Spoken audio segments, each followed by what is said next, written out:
Welcome to Blockbuster Tales, where movies come to life through epic breakdowns. Make sure to like, subscribe, and hit the bell for your weekly dose of cinematic deep dives.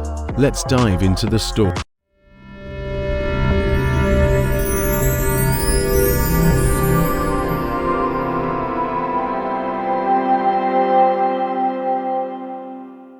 Don't Look Up to movie begins when the world lies in ruin after the comet's devastating impact.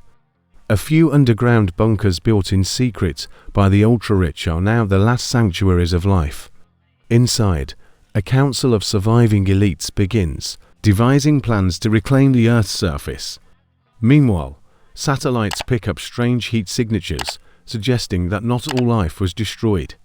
The survivors grow restless, divided between staying hidden or exploring what's left. Dr. Mindy, who barely survived thanks to a secret tech billionaire's escape pod, wakes in a cryo chamber, confused and aged.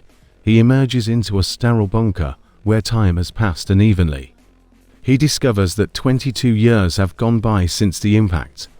The council greets him with unease, knowing his history of rebellion against government secrecy, yet his scientific knowledge remains critical to their mission.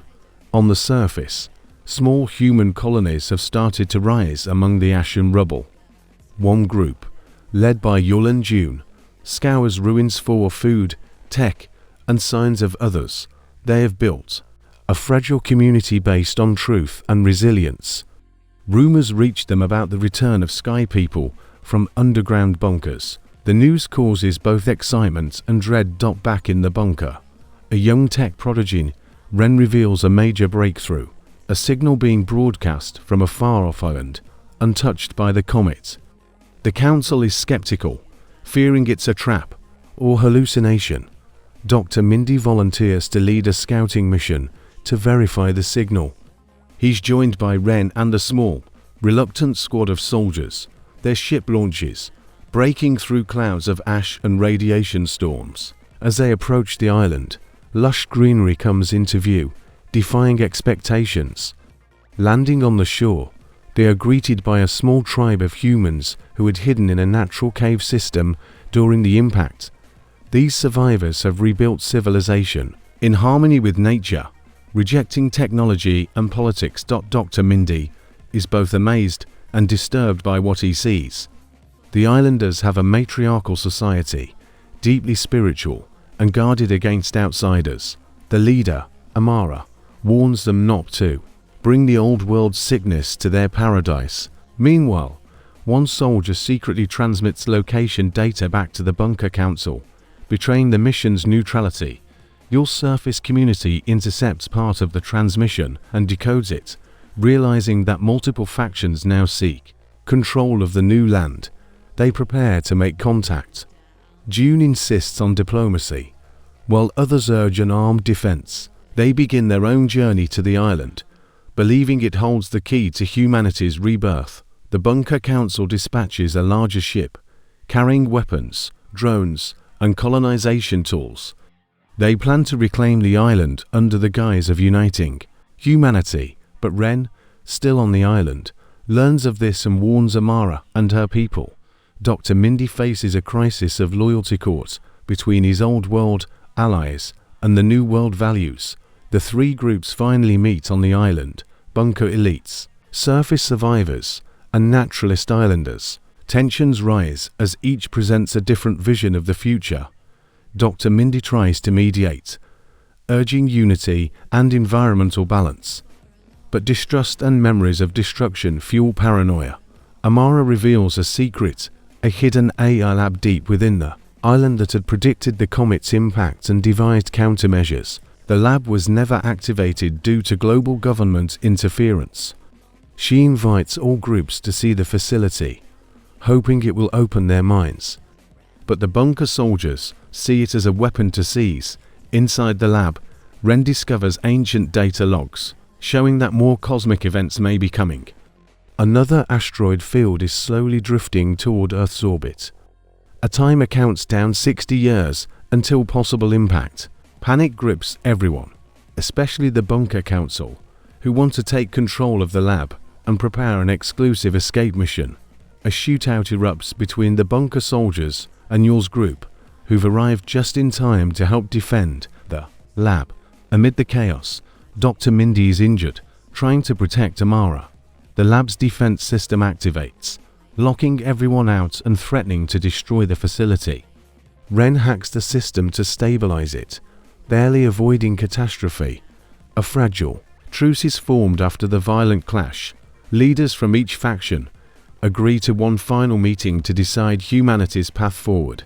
They discuss dismantling the idea of centralized power and instead forming a planetary council based on cooperation.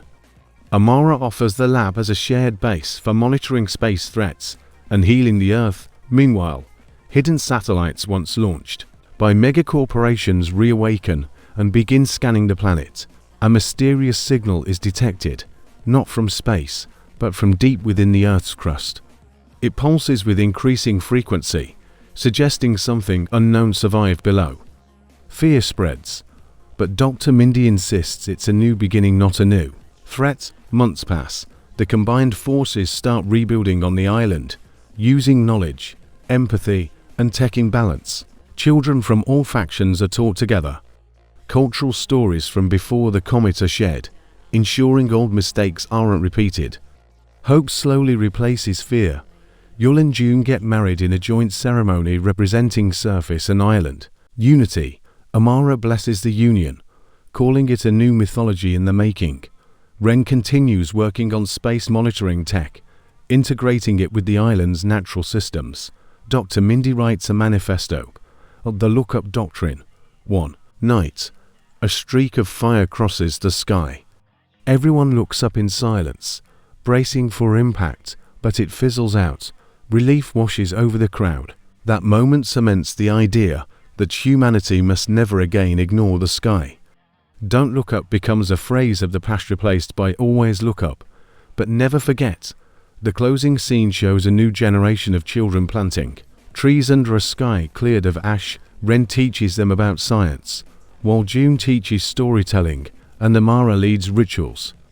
A new civilization is being born, not one of greed, but of gratitude. As the camera pulls back, Earth finally feels alive again, far away in a hidden orbital station that had long been presumed destroyed. A small crew of rogue scientists watches Earth's new progress unfold through encrypted satellite feeds. One of them, Dr. Luo Wen, had once been part of the original Comet task force, but was exiled for exposing classified truths. She now believes that Earth's natural healing is triggering ancient, dormant systems hidden beneath the crust systems, not built by humans. Her warning transmissions go unanswered, jammed by unknown interference. Back on the island, Ren stumbles across strange seismic readings beneath the AI lab. The island's rock bed trembles subtly, and whispers of vibrations echo at night. Amara dreams of a voice rising from the earth, calling out in a language she's never heard. Dr. Mindy grows suspicious and visits the fault line with Ren, discovering a perfectly geometric metallic structure buried deep underground. As the screen fades to black, the last shot is a glowing symbol, pulsing faintly within the earth, hinting that humanity may be alone in its second chance.